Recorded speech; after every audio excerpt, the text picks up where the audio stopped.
কি স্কেচ, তাই না? কম্পোজিশনের মধ্যে আমাদের স্কেচের যে ড্রয়িংটা সেটা আমাদের শিখতে হবে। তো দেখেন, এর আগে আপনাদেরকে আমি স্টিল লাইফ কিন্তু ড্রয়িং শিখেছি। স্টিল লাইফ আমাদের ড্রয়িং এর ক্লাস কিন্তু দিয়েছে যে কিভাবে একটা স্টিল লাইফ ড্রয়িং করতে হবে। এখন দেখেন স্টিল লাইফ কাকে বলে, এটাও কিন্তু একটা ইম্পর্টেন্ট কোশ্চেন। এই কোশ্চেনটাও আপনার অনেক সময় জিজ্ঞাসা করে বা আপনাদের আসতে পারে থিওরি হিসাবে যে স্টিল লাইফ কাকে বলে। স্টিল লাইফ বলতে মূলত বোঝায় যে কোনো জড় বস্তুকে সামনে থেকে দেখে সরাসরি ছবি আঁকাকে বলা হয় স্টিল লাইফ ড্রয়িং। এখন দেখেন, সামনে থেকে অনেক সময় হয় আমরা কৃত্রিম লাইট প্রয়োগ করে নিজের ইচ্ছা মতো কিছু জিনিস সাজিয়ে, কিছু জিনিস বলতে যে আমি বললাম জড় বস্তু। জড় বস্তু এখানে যে কোনো জিনিস হতে পারে, যেমন ধরেন তার এসি, আপনার কোনো ধরনের লাইট, ল্যাম্প, ফল, গ্লাস, বাটি, এক প্রকার যত কিছু যেগুলো হয় এই যেগুলো স্টিল লাইট বলা হয়। সবার ক্যামেরা বন্ধ করে রাখবেন, হ্যাঁ, মিউট হয়ে থাকবেন এবং ক্যামেরা বন্ধ করবেন। একজন ক্যামেরা অফ করা, আপনি ক্যামেরা বন্ধ করেন। আচ্ছা, আমি বন্ধ করে দিলাম। আচ্ছা, ক্যামেরা বন্ধ এবং হচ্ছে মিউট থাকতে হবে। আচ্ছা দেখেন, স্টিল লাইটটা যেটা বললাম যে কোনো জড় বস্তুকে সামনে সুন্দর করে সাজিয়ে ওটাকে ড্রয়িং করাকে স্টিল লাইট বলা হয়। এই স্টিল লাইট স্টাডিটা আমাদের জন্য খুবই ইম্পর্টেন্ট একটা স্টার্ট। কেন? কারণ হচ্ছে আমরা যে ওভার সার্কেল এবং লাইন ড্রয়িংটা শিখলাম, যেটা আমাদের মূল, হ্যাঁ, আমাদের ছবি আঁকার মূল। আপনাদের কি বলছি যে ছবি আঁকার বেস হচ্ছে চারটা জিনিস। এই চারটা জিনিস অ্যাকচুয়ালি আপনি সঠিকভাবে শিখতে পারছেন কিনা সেটার জন্য এবং এই যে কম্পোজিশন, পার্সপেক্টিভ, এগুলো বোঝার জন্য এবং আলো ছায়াটাকে বোঝার জন্য, হ্যাঁ, আপনাদের স্টিল লাইফ করতে হবে। এখন কথা হচ্ছে যে অনেকে স্টিল লাইফ করতে পছন্দ করে, কেন? যে ঘরের মধ্যে সাজায় আঁকে। ও দেখবেন যে নর্মাল ড্রয়িং এর স্টিল লাইফ আঁকাবে। এর পিছনে কারণ হচ্ছে আমাকে নির্দিষ্ট জিনিস, যেমন একটা বোতল আনতে হয়, এই বোতলের দুই পাশে লাইন যদি আপনি বাঁকা দেন, আমি কিন্তু খুব ইজিলি করে দিতে যে আপনি বাঁকা দিচ্ছেন এবং আপনি নিজেও করছেন। কিন্তু আপনি যদি একটা ধরেন গ্রামের জিনিস, আমি কিন্তু এটা বোঝাটা কঠিন, বোঝাটা ছোট ছোট ভুল হইলেও খুব সহজে ধরা যায়। এখন দেখেন, স্টিল একটা ড্রয়িং এর আগে আমাদেরকে একটা সলভেন্ট যেই জায়গাটার উপরে এবং নিচে স্টিল লাইটটা যে সামনে যে জিনিসটা সাজাবেন সেটাকে ইন টোটাল একটা হরিজন্টাল এবং ভার্টিক্যাল লাইন দিয়ে খুব আলতো ভাবে বসে কি হালকা করে, যেমন এই যেখানে হরিজন্টাল লাইন দিচ্ছি এবং ভার্টিক্যাল লাইন দিচ্ছি, খুব হালকা করে দিয়ে একটা মাপ নিচ্ছি, হ্যাঁ, এখানে আমার বোতলটা থাকবে, এখানে আমাদের কি ওই যে একটা জাগ ছিল আপনাদের, সেই জাগটা আমার এতটুকুনের মধ্যে থাকবে। তারপরে আমাদের দুটো সবজি ছিল, স্টিল লাইট সবজি দুটোকে আমি অনুমান করে একটা স্থান দিলাম এবং এই স্থানটা খুবই হালকা লাইনে দিতে হবে। কেন?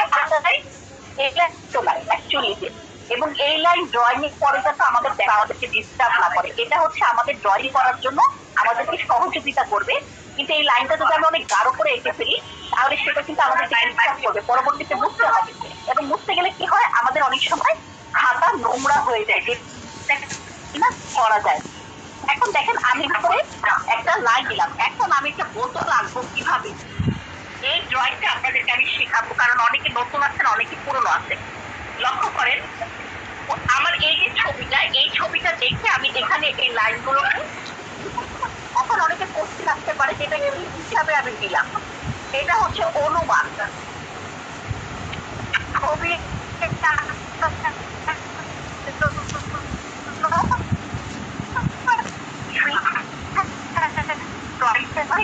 করে দিতে হবে কোথায় কতটুকু জিনিস কিভাবে বসবে। এখন হচ্ছে মাপযোগের একটা বিষয় আছে, সেটা হচ্ছে প্রত্যেকটা জিনিস মাপা হয় তার মাথার সাহায্যে। এখন এই বোতলটার মাথাটা হচ্ছে কতটুকু, এই বোতলের মাথাটা যে এই যে দূরত্ব এবং এই যে ওভারটা, এটা আমাকে নিজের হাতে অনুমান করে প্রথম যে ড্রয়িংটা আছে সেটা দিতে হবে। এইটা হচ্ছে আমার খাতার অনুমান, আর বাস্তব জিনিস হচ্ছে এইটা। এখন এই বাস্তব জিনিসের সাথে লক্ষ্য করেন, আমি এই যে দেখেন বোতলটাকে কিভাবে মাপলাম, এই যে পেন্সিলটা এইভাবে ধরলাম, ধরে যে আঙ্গুলটা দিয়ে এটা শেষ হচ্ছে যেখানে সেখানে ধরলাম। আমার পেন্সিলের এতটুকু হচ্ছে বোতলের চওড়াটা। এখন বোতলটা কতটুকু লম্বা সে দেখেন, আমার এই যে আঙ্গুলের থেকেও কিন্তু বেশ উপরে বোতলটার লম্বাটা শেষ হয়। তাই আমি এখন দেখেন আমার এখানকার বোতলের চওড়াটা আমি প্রথমে এভাবে ধরবো, ধরে আমি এভাবে দিয়ে মোটামুটি বোতলের লম্বাটা এতটুকু পাইছিলাম। এখন আমি বোতলের কি করবো দেখেন, দুই পাশে দুইটা দাগ দিয়ে এই বোতলের ড্রয়িংটা, বোতলের ঢাকনা ড্রয়িংটা কমপ্লিট করে ফেললাম। বুঝতে পারছেন, একটা হচ্ছে এখানে দেখে অনুমান করে মূল জিনিসটা আঁকা, তারপরে এটার মাপ দিয়ে এখানে আমার এই মাপের সাথে এই মাপটাকে অ্যাডজাস্ট করে দেওয়া। এটা হচ্ছে মাপের মূল বিষয়। এখন দেখেন আমার এই ঢাকনার সাথে, ঢাকনার পরে ধরে আমি বলতে পারি গলা। এখন ধরেন এটা যদি ঢাকনা হয়, এটার মানে গলাটা চিকুন, তাই না? তাই আমি এখন ঢাকনার সাথে কম্পেয়ার করে গলার মাপটা বের করি।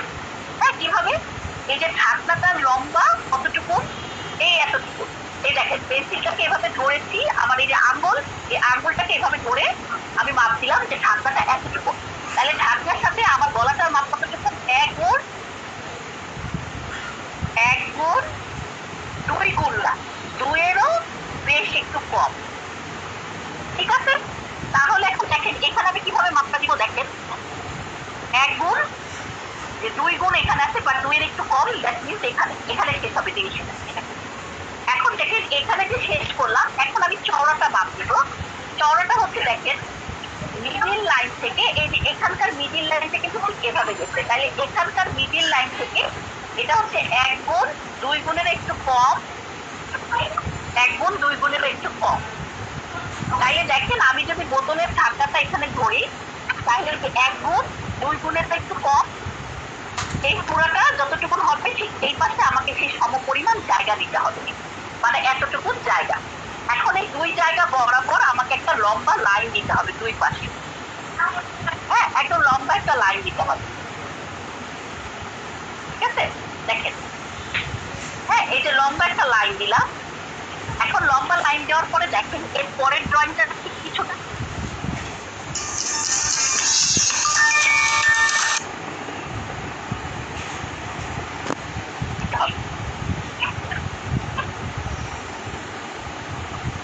এই দুই পাশে লাইনগুলো নামাইলাম।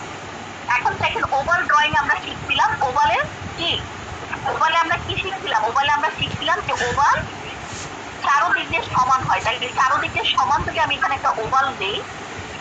আমার প্রথম যে গলাটা, বোতলের যে গলাটা, সেই গলাটা বের হয়ে, এখন দেখেন আমি ঢাকনা দিয়েও পুরো শরীরের মাপটা দিতে পারি। সেই ক্ষেত্রে জিনিসটা আমার জন্য একটু কঠিন হয়ে যাবে, কিন্তু এখন এইটুকু তো আমি প্রমাণ মাপ বের করে ফেলছি, তাই না? যে গলা থেকে তার মাথা এবং গলা কতটুকু, এটা কিন্তু আমি ইন টোটাল একটা মাপ এখানে বের করে ফেলছি, এই জায়গাটা একটা মাপ বের করে ফেলছি।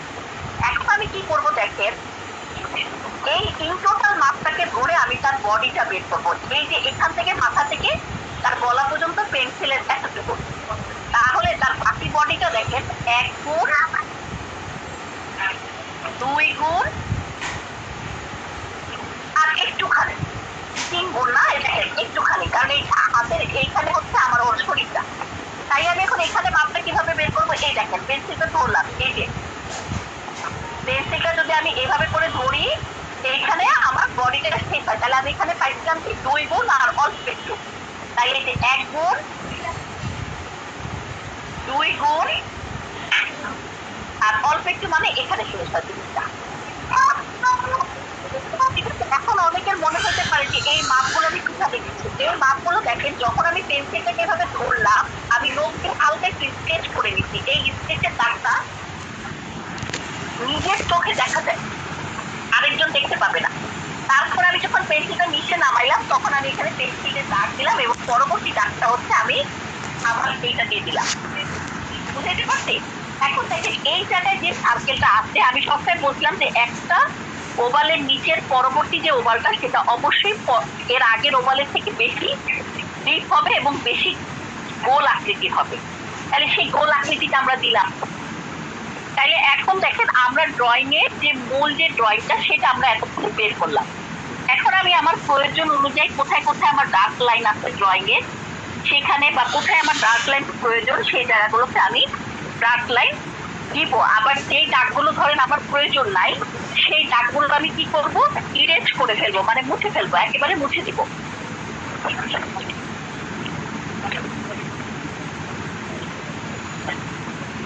দেখেন যে দাগগুলো আমাদের প্রয়োজন নাই সেই দাগগুলোকে আমরা ইরেজ করে ফেলবো, কিন্তু সব দাগ ইরেজ করার কোনো প্রয়োজন নাই। ঠিক আছে, যখন যে দাগগুলো খুব বেশি দাগ পড়ে গেছে যে কোনো কারণেই হোক, শুধুমাত্র সেগুলো ইরেজ করলেই এনাফ, এর পরবর্তীতে কোনো কিছু ইরেজ করার তেমন একটা প্রয়োজন পড়ে না। ঠিক আছে, আচ্ছা এখন দেখেন আমরা এখানে এটার সামনে একটা টমেটো দেখলাম, টমেটো দেখে অনুমান করে টমেটোর ড্রয়িংটা কিরকম আছে সেই অনুযায়ী দেখে দেখে আমাকে আঁকার চেষ্টা করতে হবে এবং কমপ্লিটলি দেখেই জিনিসটাকে অনুমান করে আমাকে আঁকতে হবে। হ্যাঁ, মাপটা কি, মাপটা হচ্ছে এই টমেটোটা ওই বোতলটার কতটুকুন কোন জায়গা দিয়ে গেছে, হ্যাঁ, বা কতটুকুন কি আন্দাজে গেছে সেই আন্দাজটা ধরে ড্রয়িংটা আমাকে কমপ্লিট করতে হবে।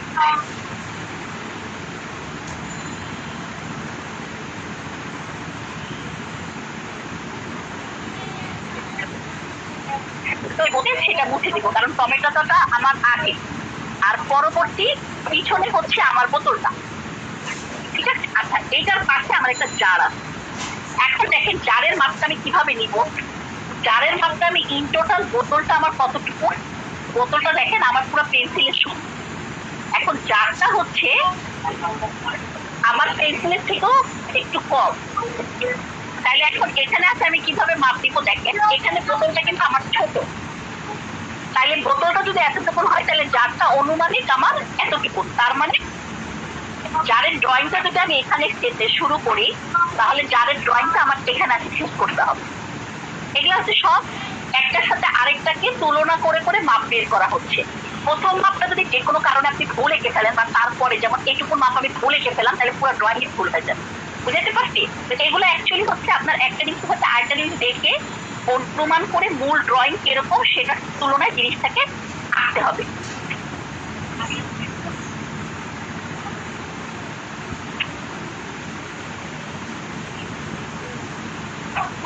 এখন বোতলটা দেখে দেখে বোতলটা কিরকম আছে সেই অনুযায়ী আপনি জিনিসটাকে ড্রয়িং করবো।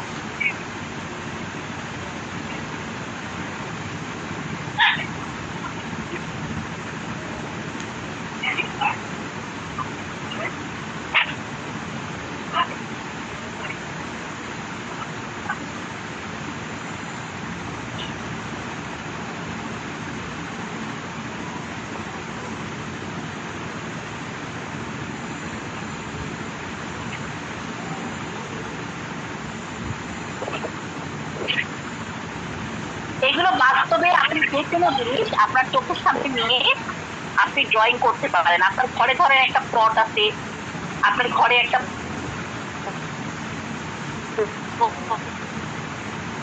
বোতল আছে, আপনার ঘরে একটা কেক, তাহলে আপনাদের হাত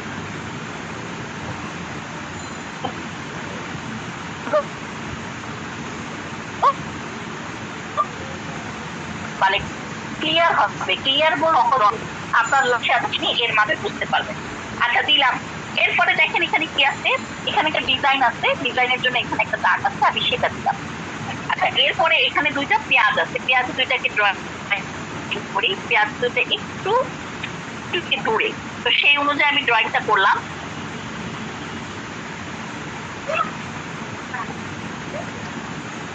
এবং এই পেঁয়াজটা আরো ছোট, সেইভাবে আমি জিনিসটাকে ড্রয়িং করলাম। এই আমার ড্রয়িং কমপ্লিট। এখন অনেকে বলবেন যে ম্যাডাম হালকা হয়েছে, বুঝি না, ম্যাডাম বুঝতে পারছি না, ম্যাডাম বুঝতে, এই যে বুঝতে পারতেছেন না, আমি গাঢ় করলাম, এরপরে কি হলো জানেন, এরপরে আপনাদের গাঢ়ই হয়ে গেল, আর হালকা হইল না, কারণ ড্রয়িং আমার হালকা থাকলে ওটাকে গাঢ় করা যাবে, কিন্তু গাঢ় থাকলে ওটা কিন্তু হালকা করা যাবে না। এবং আমাদের কালারিং এর সময় এতে সময় ড্রয়িংটা হালকা প্রয়োজন। এবং ড্রয়িং তুলা বলতে যে প্রথমে যেমন হরিজন্টাল লাইন, ভার্টিক্যাল লাইন বা মাপ দেওয়া, প্রথম যে বক্সটা তৈরি করা, এগুলো সব লাইট লাইনে করতে হয়। তারপরে ধীরে ধীরে প্রয়োজন অনুযায়ী আপনার ড্রয়িংটাকে ডার্ক বা ডিপ করতে হয়। কিন্তু আপনারা করেন কি, ওই যে বলতে বলতে শেষে ভুলেই যান যে ম্যাডাম তো বলছে এটা হালকা করতে হয়, আপনারাও সেই ডিপ লাইনটা দেওয়া শুরু করে দেন। কিন্তু আপনাদেরকে সবসময় মাথায় রাখতে হবে যে ডিপ লাইনে যদি আমি এই লাইনটা ধরেন অনেক বেশি ডিপ দিয়ে দিতাম, তাইলে জিনিসটা কিন্তু এখন দেখতে ভালো লাগতো। হ্যাঁ, আবার অনেক জিনিস অনেক সময় বুঝতে প্রয়োজন হয়, অনেক জিনিস মাপের জন্য বা ড্রয়িং এর ভুলের কারণে আমাকে ইরেজ করে ফেলতে হবে, তো তখন যদি আমি ডার্ক লাইন দিয়ে দিই ওইটা কিন্তু বোঝাও সম্ভব না। এখন দেখেন প্রথম কাজটা আমি কমপ্লিট করলাম, দ্বিতীয় কাজ কি স্কেচ। এখন এই জিনিসের ক্ষেত্রে স্কেচটা আমরা কিভাবে করবো? প্রথমেই রুলস, আমাদেরকে লাইটটা এক পাশে ধরে নিতে হবে। আমি ধরলাম সামনে এই দিক থেকে লাইটটা যাচ্ছে, এই পাশ থেকে লাইটটা এসে করতে, মানে এই কোনা। তাই সেই হিসাবে দেখেন আমার বোতলের এই বোতলটা ধরে নিয়ে আমি কাচের একটা বোতল, এইখানে আমার একটা খুব খুব একটা লাইট যাবে, তারপরে এখানে আমার একটা মিডিল টোন বসবে এবং এই কোনারে আমার একটা ডার্ক টোন বসবে, এখানে মিডিল টোনের থেকে একটা ডার্ক এবং এই জায়গায় সর্বোচ্চ লেভেলের ডার্ক বসবে। সেই অনুযায়ী আমি কালকের রুলসটাকে মেনটেন করে আমি হচ্ছে স্কেচের যে কাজটা সেই কাজটা কমপ্লিট করবো।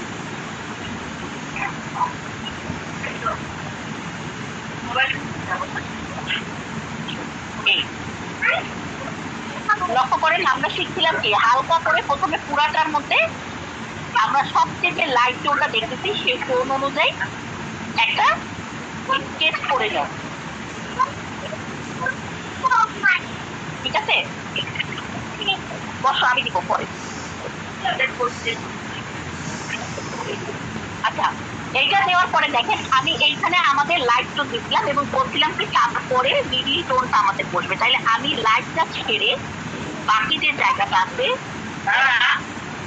সেই জায়গাটায় যে মিডিল টোনটার কথা বলছি সেই টোনটা আমি দিয়ে দিই।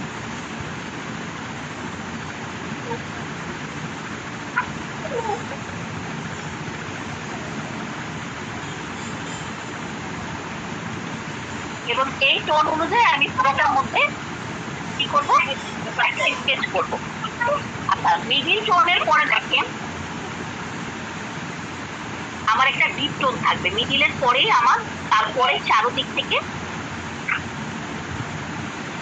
একটা ডিপ টোন থাকবে, সেই ডিপ টোনটা আমি এখানে দিচ্ছি বোতলে।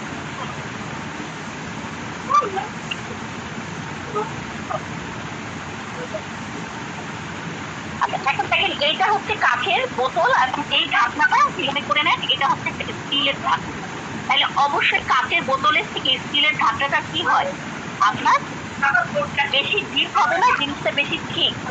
এই জিনিসগুলো চিন্তা করে আপনাকে একই ড্রয়িং এর মধ্যে যে স্কেচের যে কাজটা আছে সেটা করতে হয়, যে আপনার কোনটা বেশি ভারী, কোনটা বেশি হালকা, কোনটা বেশি লাইট। হ্যাঁ, আচ্ছা এখন দেখেন আমি হচ্ছে এখানে আরেকটা একদম ডার্ক একটা স্কেচের টোন দিব, যেটা হচ্ছে একদম ধরেন সাইডে বোতলের একদম সাইডে যে ডার্ক লাইনটা করতে সেই লাইনটার আমি এখানে একটা স্কেচ দিব এবং এই যে বোতলের যে নিচের অংশটা সেটা একটা ভারী, সেই স্কেচটা দিব। এবং এইখানে যে আমার গলা ছিল এখানে একটা স্কেচ দিব। এখন অনেকের কোশ্চেন আসতে পারে যে ম্যাডাম এই স্কেচের লাইনগুলো কিভাবে তৈরি হলো? ওই যে বলছিলাম আলো ছায়া, এখন লক্ষ্য করেন এখানে কালার আছে, এটা আপনাদের জন্য বুঝতে সুবিধা হবে। যেমন এখানে একটা লাইন আছে তাই না, এখানে একটা লাইট কালার, লাইট একদম লাইটের লাইট করছে, এই লাইটটা হচ্ছে আমার সর্বোচ্চ লেভেলের সবচেয়ে কম যে লাইটটা সেটা, তারপরেই দেখেন এটা ডিপ টোন করছে এবং তারপরে আবার লাইট, আবার ডিপ, আবার লাইট, আবার ডিপ। এই প্রত্যেকটা অনুযায়ী আমাকে একটা করে টোনের গ্রেড দিতে হবে, সেই গ্রেড গুলোই হচ্ছে এই যে আমাদের যে এই যে বোতলটা যে আঁকলাম, এই বোতলে যে বিভিন্ন আপনারা গ্রেড পাচ্ছেন সেই গ্রেডটাই হচ্ছে আপনার ওই একই, মানে ওই রঙের গ্রেডটা হচ্ছে আমরা এখানে পেন্সিল দিয়ে দিই। তো পেন্সিলটা একটাই রং, একটা রঙেই আমি হালকা গাঢ়, হালকা গাঢ়, গাঢ় থেকে আরো গাঢ়, তার থেকে আরো গাঢ়, এভাবে প্রত্যেকটা শেড বের করছে। এবং আমি বলছিলাম যে জিনিসটা নিচেই একটা ডিপ, খুব ডিপ একটা ছায়া পড়ে, সেই ছায়াটা দিলাম এবং ছায়ার মধ্যেও একটা কিন্তু ছায়া থাকে, সেই ছায়াটাও আমি কি করলাম এটার সাহায্যে ধরলাম। এরপরে দেখেন টমেটো, একটা কাঁচের বোতলের থেকেও একটা টমেটো কি হয় আরো বেশি সফট হয়, নরম তুলতুলে, সেই জন্য আমি টমেটোটা দেখেন একটা সফট, মানে খুব সফট একটা লাই দিলাম এখানে যে লাইটটা দিবি সেটা থেকে একটা সফট, এর ভিতর এই যে সার্কেল, এটা বোঝানোর জন্য আমি আরেকটা লাইন ইউজ করলাম, বাট এটাও সফট। সফট বলতে আমি এখানে বোঝাচ্ছি এটাই যে লাইনটা যতটা ডার্ক ইউজ করছি তুলনামূলক আমি এখানে অতটা ডার্ক ইউজ করবো না। এখানে আমি একটু লাইট শেডের মধ্যে প্রত্যেকটা শেড আনার চেষ্টা করব, ঠিক আছে? যেমন এখানে হচ্ছে লালের মধ্যে ধরেন গ্রিন রংটা কিন্তু লালের থেকে অনেক বেশি ডার্ক, তাই সেই হিসাবে আমি এখানে একটা টোন ইউজ করলাম। কিসের জন্য? যে ওই যে আমার গোটাটা সেটা বোঝানোর জন্য। এরপরে আমি দেখেন এখান দিয়ে হালকা একটু একটা দিলাম, এবং এইখানে যে আমার একটা মানে কি বলে ওইটা একটা ভাত ছিল কিন্তু আমার টমেটোর মধ্যে, সেই ভাতটা বোঝানোর জন্য আমি একটা ডার্ক টোন ইউজ করলাম। এবং এই জায়গাটা থেকে এই জায়গাটা কিন্তু লাইট, যেটা দুইটাকে আলাদা করতেছে। কোনো কারণে আপনার ড্রয়িং এ আপনি বোঝাইতে সক্ষম হইলেন দুইটা মিলে যাচ্ছে, তখন কি করবেন? যে জিনিসটা বেশি ডার্ক, মানে আমার বোতলের এই জায়গাটা বেশি ডার্ক, তখন আমি করব কি, আবার ড্রয়িং করে এখানে একটা টোন দিব। দেখেন টোন দিয়ে আমি জিনিসটাকে সেপারেট করব, মানে আলাদা করব। কিভাবে করলাম? আমার এই দুইটা প্রায় মিলে যাচ্ছিল, তখন আমি আমার টমেটোর যে লাইনটা ছিল, টমেটোর যে ড্রয়িংটা ছিল, সেই ড্রয়িংটাতে আমি পুনরায় একটা ড্রয়িং করলাম, খালি অতটুকু জায়গা, খুব বেশি জায়গা না। দেন আমি ওই জায়গাটায় আবার একটা টোন দিয়ে আমি দুইটাকে সেপারেট করে আলাদা করে দিয়েছিলাম, হ্যাঁ, যাতে আমার টমেটোটা কতটুকু কি কোথায় আছে বোঝাতে, এবং উপরের জিনিসটাও আমার বোঝা যায়। এরপরে দেখেন টমেটোর নিচে একটা ডার্ক টোন আছে, সেই টোনটা দিলাম, এবং টমেটোর এখানে একটা লাইট পড়ছে, সেই লাইটের জন্য আমরা ইরেজার দিয়ে মুছে দিলাম। লক্ষ্য করেন মুছে দেওয়াতে ওই জায়গাটা সবচেয়ে লাইট হচ্ছে। এখন আমি পুরোটার উপরে একটা সফট করে একটা টোন দিলাম, ওই জায়গাটা লাইটে থেকে যাবে, ঠিক আছে? আচ্ছা, ক্লাস একটু কাটবো, সবাই আবার জয়েন হওয়ার ক্লাসে।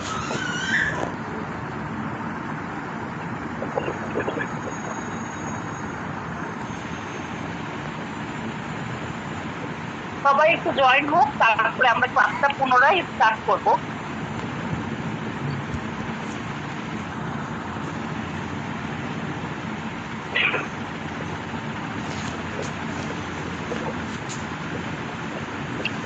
আচ্ছা দেখেন, এই যে সেপারেট দুইটাকে করে ফেললাম, এবং দুইটা কিন্তু এখন আমার দেখে বোঝা যাচ্ছে যে দুইটা আলাদা আলাদা জিনিস। এখন নিচে একটা আমার হালকা করে একটা ছায়া আছে, ছায়ার মধ্যেও কিন্তু জিনিসের মধ্যে তারতম্য থাকে। যেমন একটা ড্রয়িং এর মধ্যে আপনার আলাদা আলাদা কালার, আলাদা আলাদা দেখেন শেড দিচ্ছি, ছায়ার মধ্যেও থাকে। যেমন এই ছায়াটা, বোতলের ছায়াটা অবশ্যই বেশি ডার্ক হবে, এবং এই ছায়াটা লাইট হবে, কারণ এই ছায়াটা সামনে থেকে পড়ছে, এর সামনে কোনো কিছু নাই। এই বোতলের ছায়াটা ডার্ক হওয়ার পিছনে কারণ হচ্ছে, একটা তো বোতলের ছায়া পড়ছে, দ্বিতীয়ত এইটার ছায়াটা কিন্তু পিছন থেকে যায়, বোতলে একটা এফেক্ট ফেলছে।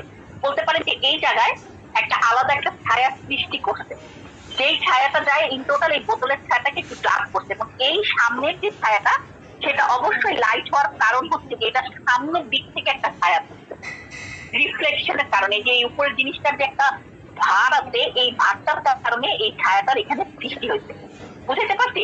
তো যার কারণে এই ছায়াটা কিন্তু অনেক বেশি লাগে। তাহলে এখন দেখেন দুইটা জিনিস আঁকছি, একটা রং দিয়ে আঁকছি, কিন্তু এখানে কালারের মধ্যে আলাদা, এবং দুইটা জিনিসকে দুই ভাবে বোঝানো হয়েছে। এখন কথা হচ্ছে অনেকের, এটা তো স্কেচ, এখন অনেকের কোশ্চেন আসতে পারে যে এখানে কম্পোজিশনটা কি। আবার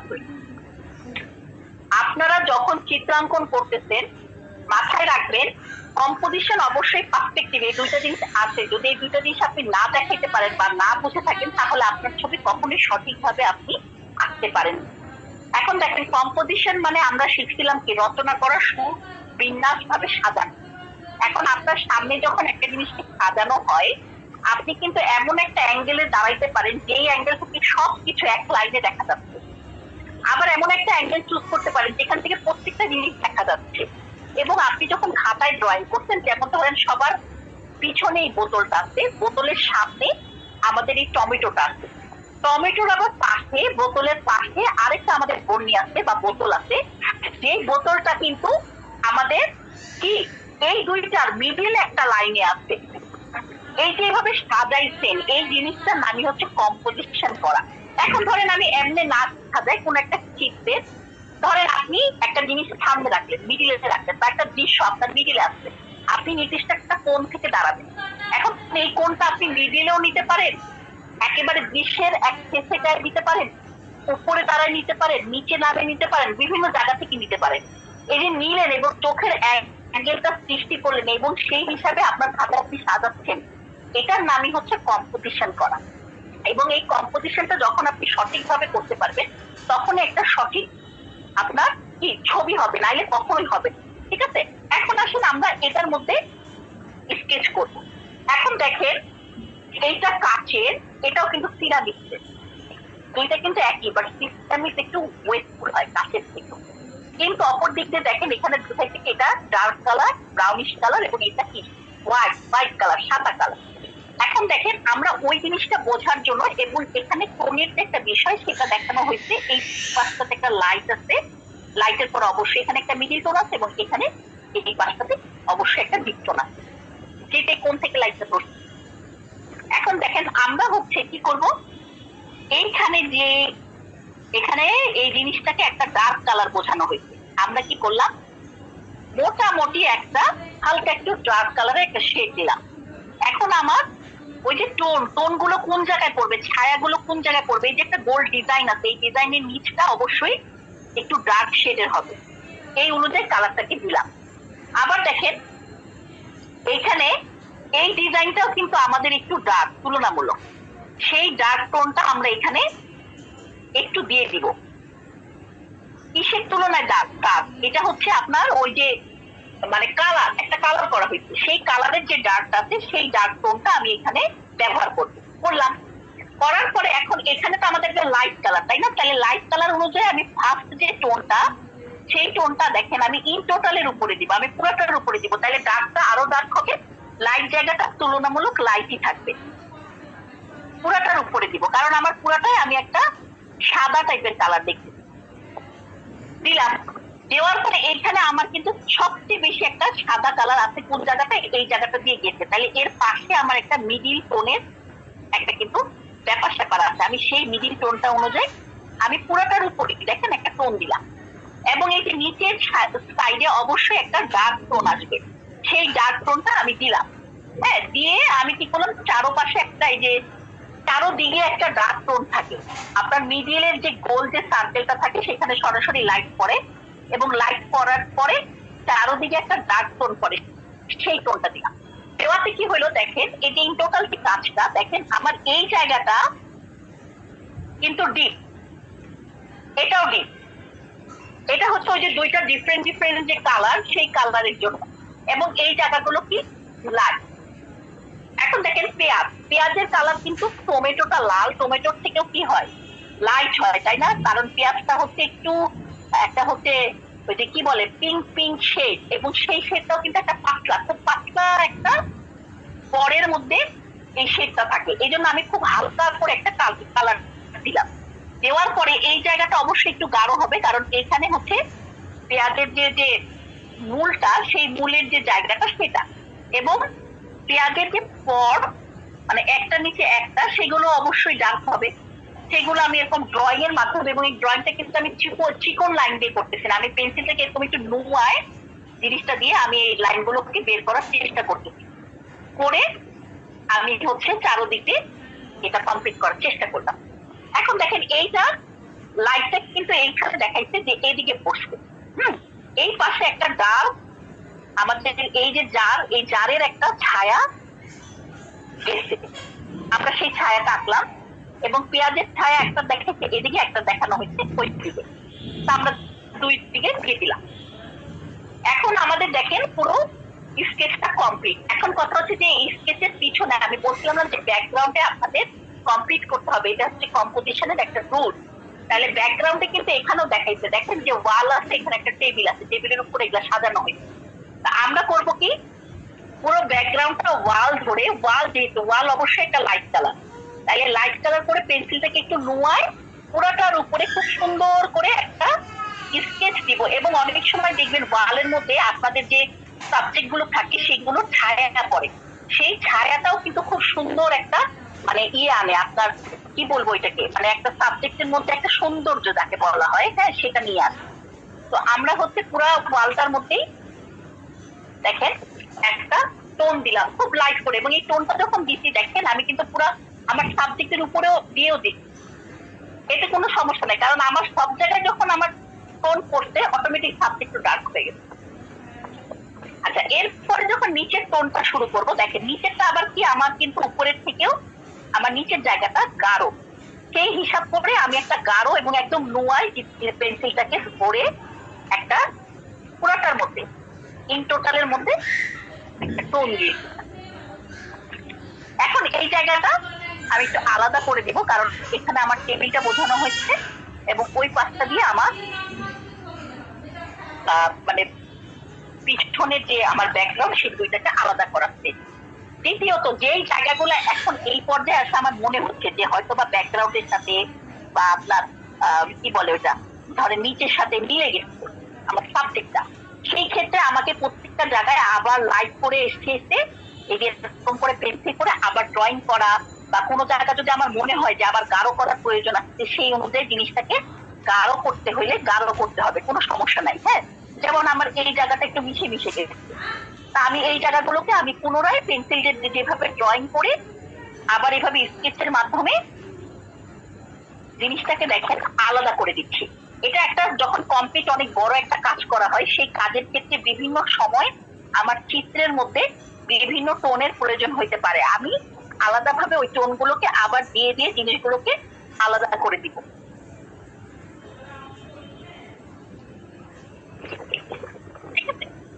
এই দেখেন এখন আমার কমপ্লিট একটা স্কেচের সাহায্যে আমি কমপ্লিটলি একটা স্টিল লাইফের ড্রয়িং করলাম। এই স্টিল লাইফের ড্রয়িংটা আপনাদেরকে আলাদাভাবে ড্রয়িং এর সময় শেখানো হয়েছে, আজকে স্কেচের মাধ্যমে কিভাবে আপনি কাজটা করবেন। এবং স্কেচে কিন্তু হচ্ছে দ্বিতীয় ধাপ, মানে কালার করার আগে আপনাকে ড্রয়িং করার পরে প্রত্যেকটা জিনিসকে এভাবে টোনটা প্র্যাকটিস করে নিতে হবে। হ্যাঁ, এই টোনটা প্র্যাকটিস করাতে পরবর্তীতে যখন আপনি কালারটার কাজ করবেন তখনও কিন্তু একটা গ্রেডের ব্যাপার থাকে, একই কালারের 2-3 শেড তৈরি করতে হয়, কারণ ম্যাক্সিমাম জিনিসে আমাদের একটা রং, সেই রঙের মধ্যে আলো ছায়ার কারণে বিভিন্ন গ্রেড পড়ে। এই গ্রেডটা বের করবেন কিভাবে বা এটা আছে কিনা এটার অস্তিত্ব সেটা বোঝার জন্য আপনাকে আলো ছায়ার যে ড্রয়িংটা সেটা করে নিতে হবে।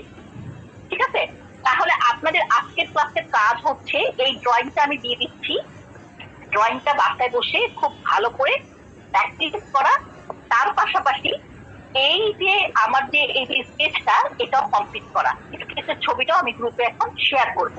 আচ্ছা, আরেকটা স্টিল লাইফ সম্পর্কে গুরুত্বপূর্ণ কথা বলি, সেটা হচ্ছে যে অনেকে স্টিল লাইফ আঁকতে গিয়ে একটা ভুল করে ফেলেন, সেটা হচ্ছে যে ধরে নেন আমি একটা উদাহরণ দিই, রাবার, এই রাবারটার সাইজ কতটুকু, লাইট সাইজ মানে স্টিল লাইট, সরাসরি সম্প্রচার বলে না লাইট মানে সরাসরি দেখে আঁকা। এখন এটার সাইজটা কতটুকু আপনি আপনার খাতায় এই সাইজেরই আপনি ড্রয়িং করতে হবে। আপনি যদি কোনো কারণে এটাকে বড় এঁকে ফেলেন তাহলে ভুল, কিন্তু ছোট আঁকাটা বুঝাইতে পারছি? মানে হচ্ছে এটা কেন করলাম, যেমন ধরেন এই বোতলটা হয়তো আমার অনেক বড়, কিন্তু আমি এটাকে ছোট করে আঁকি, এটা ঠিক আছে, সমস্যা নেই।